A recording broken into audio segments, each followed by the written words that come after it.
Sheik misses. And you see again, Shumpert comes back on the floor and immediately makes a play. He just plays with so much energy. But who is Sheik going to guard here? He's got Steve Novak at the three-point line, which negates his greatest strength, which is his shot block. Anthony, a contested shot. Not a good one there as Gibson defended him well. Taj Gibson, a superb defender. And he can move his feet and guard perimeter players as well as being a shot blocker, and very few can say that. Brewer trying to draw a foul. Novak the rebound. Here's J.R. Smith. Smith has been a productive player off the bench for Mike Woodson. Novak for three. Off the mark. Novak came into the game first in the NBA in three-point percentage. As Shumpert deflects that out of bounds. Lou Aldang will check back in. Just over 3 minutes gone by in the second. Knicks still with a 15-point lead. Thanks for watching ESPN on ABC, home of the NBA Finals. Edgar Allan Poe, we are in dire need of your unwholesome expertise. It seems my writing has become the inspiration to an actual killer. You don't know how I've looked forward to this moment, Mr. Poe. I know that your ideas. And here's the Knicks' remaining schedule: 11 games, 6 on the road, 5 at home, including today. And these next two Tuesday on ESPN. Finish up the home and home of the Bulls, and then a huge one at Milwaukee. That's the team just one game back in the loss column for that final playoff spot. And right now the Bucks own the season series. They won 2 of the first 3. So that game with just enormous implications. But I really don't think the Knicks are going to be fighting for 8th. I think they're going to be fighting for 6th. I really think they're going to move up. Well, they've got a tough schedule. Chicago twice, Miami, Boston, Atlanta, Clippers. New Jersey, Cleveland. Come on. Charlotte's in there too, by the way. 3.5 gone by here in the second. Carmelo Anthony, good defense from Dang. Anthony draws the foul. As Dang picks up his first. All right, let's take a look again at the standings. Milwaukee has a much easier schedule. Well, but I'm saying they're not. I'm not saying Milwaukee's not going to make it. I'm saying New York's going to move up.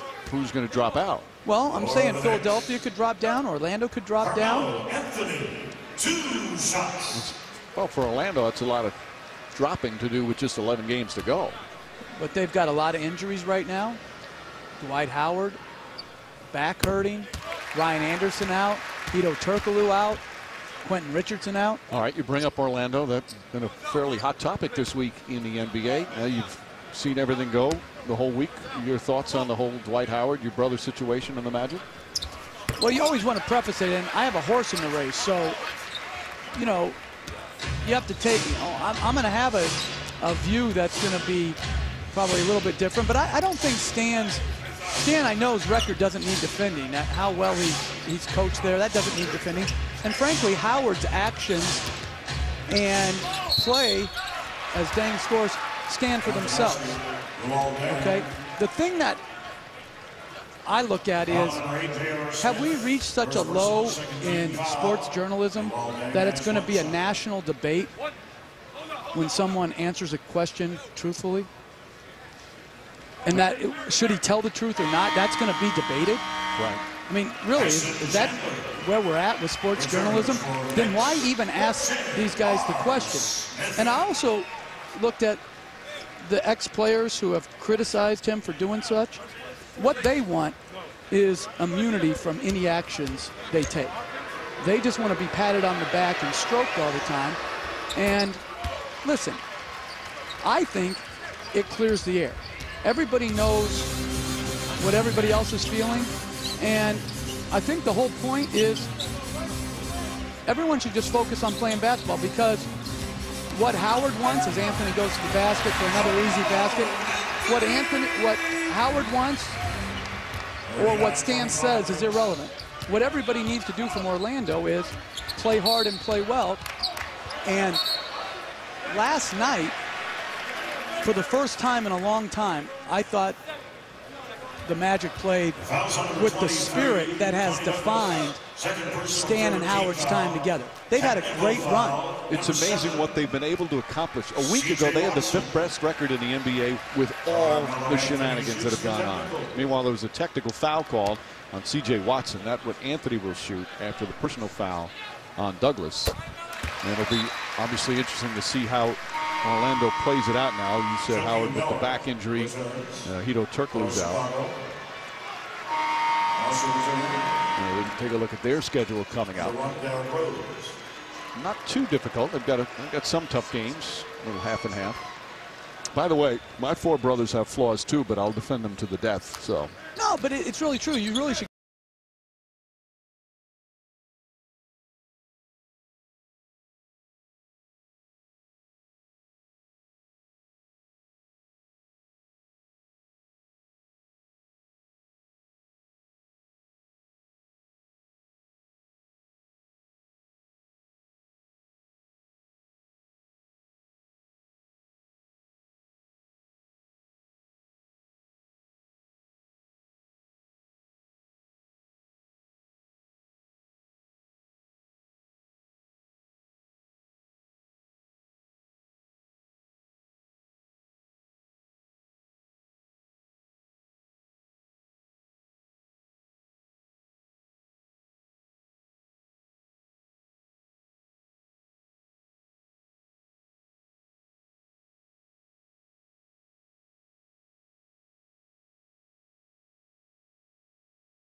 Shumpert looking to inbound. Shumpert tried to set up Chandler. Perfect setup. Chandler didn't cut to it. And the Knicks turn it over for the 4th time. Bulls turned it over 7 times in the opening quarter. Only 1 here in the second. That's part of the reason they're getting themselves back in the game as Rose is back in. Rose on the pull-up. And Shumpert hit him. Shumpert confused by the call, but Rose will go to the line.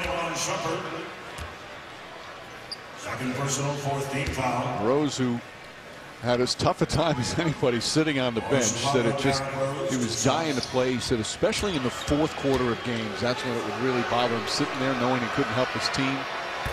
But he tried to take a positive out of the negative, and they played well without him. He always sat on the bench. He sat in his uniform, in his sweats, and he tried to learn tendencies of opponents, tendencies of his teammates. He watched the coaches carefully. He said he really learned a lot during the stretch sitting on the bench. Tom Thibodeau learned a lot too. Get him back. You know what I mean? Like, this guy is so dynamic from a shot creation standpoint. They really struggled at times to score. As Tony Douglas, that's not his game right there. Ill-advised shot. As Rose spins, trying to get inside, comes up short, ball tipped. Dang has it, flips it back up. That won't go, but Noah's tipped. This is the best rebounding team in the NBA, especially on the offensive glass, and they've cut it now to 11. Slowly but surely, they've chipped away. The lead at one point was 21. Oh, nice defense from Dang. Oh, that goes right back to Anthony. Single coverage. Anthony on the drive. Dang stays right with him. Anthony on the follow. Great defense, but better offense that time. And he just flipped it up to get it on the board so he could get his second jump to tip it in. Intelligent play by Anthony. We mentioned Chandler as a Defensive Player of the Year candidate, and there's no question he deserves that as Rose misses that. Dang should be mentioned in that as well, don't you think? Well, Shumpert for 3. I think this. I think you could put him into the... Oh, Shumpert went down hard. It didn't look like anything malicious. It just seemed to be an awkward fall. Yeah, Noah inadvertently grabbed his arm as he went by him, trying to strip. And Shumpert, who is a tough kid, gets up. The 21-year-old who has been a defensive demon. Yeah, he just tried to stop him, nothing malicious, and then Shumpert was going so fast and went up in the air as soon as he grabbed the arm. The officials conferring whether or not to call a flagrant on that. And if this is called flagrant, it's because of the fall, not because of the action. Right. Yeah, I don't think it's a flagrant foul. That's what they're going to call. And you're 100% right, Jeff. The fall was so hard and so awkward. So it's going to be 2 shots and the ball. And Mike, this is where on a flagrant 2, the referees can go back and review it to see if they agree with their call. It should be the same on a flagrant 1. No one could say going full speed if that's a flagrant foul. Well, if I'm a referee, I would call it a flagrant 2 every single time just so I had a chance to review it, because you can downgrade it to a 1 or say it's not a flagrant. And that's my point. Why not just give them the tool to go back and look at it? And at least, I mean, that's nothing right there. That's a guy fell down. It's a foul, that's all it is. We're so sensitive now to the fall that we've lost sight at times of why the rule was instituted. It's to protect against dirty, unnecessary plays. And non-basketball plays. As Shumpert hits both. Baron Davis has come back in for the Knicks. Anthony pulls up, way off. Chandler deflects it out of bounds, just couldn't grab it. And it's Bulls ball. Carmelo Anthony, 19 points here in the first half, 19 of their 46. 7 of 10 from the field. He has been on a tear. As much as the Knicks miss Amari Stoudemire, it's opened the floor for Anthony. Rose goes right at Chandler and tipped up and in by Gibson. I wonder if those fans who were calling for Carmelo Anthony to take a back seat with the Knicks are okay with him scoring 19 of 46. Well, as much as his scoring is huge, it really is what he's doing the rest of his game. He's always been a terrific scorer, one of the best in the game. But it's his defense and passing. Anthony, difficult shot that time. Rose throws it ahead to Korver, but throws it too far ahead, and that's the 9th turnover for the Bulls. But to me, that was Korver's mistake. He had run the floor, and he usually spots up, but he should have run for a layup, and Rose thought he was running to the basket for a layup, and instead, Korver ran to the corner. Baron Davis stops, passed up an open shot. Davis has been struggling with injuries, not just the back, but a groin injury. And he got hit that time. Derrick Rose does not like the call. And Davis will shoot 2. Rose picks up his first.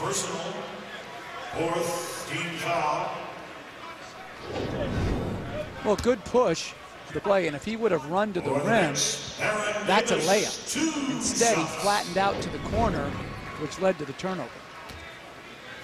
So Davis to the line. Baron Davis, a former All-Star. He's 33 years old this month. Thought last year, after all the back problems, he might have to retire. He is far from 100%. Probably wouldn't be playing if Jeremy Lin was healthy and playing, because Davis's hamstring has been really tight. This is a pair of free throws. And they're really monitoring his minutes. They're not trying to play him a huge amount of minutes. Noah dribbling. Good defense from Fields on his ball denial. Shot clock down to 7. Rose on the drive, spins back to Gibson. Gibson from the elbow is good. Taj Gibson, one of the more underrated bench players in the NBA. He's got starting level talent. When you combine his defensive ability with his rebounding, and he's a competent offensive player, he's an NBA starter for a good team. Meanwhile, Landry Fields, 5 of 6 from the field. He's in double figures, plus 4 rebounds. Rose had it, lost it, picked up by Gibson. Well, Rose's his timing is just not there, which is what you would expect. Pass inside, stripped by Baron Davis. Davis pushing, drives, feeds Anthony, blocked by Gibson. Great defensive play from Taj Gibson. And he's a potential starter. Into his patented one dribble pull-up, and then you can give no help because he started to shoot the three well. And again, the little spot up too, but this is my best play of the half for him.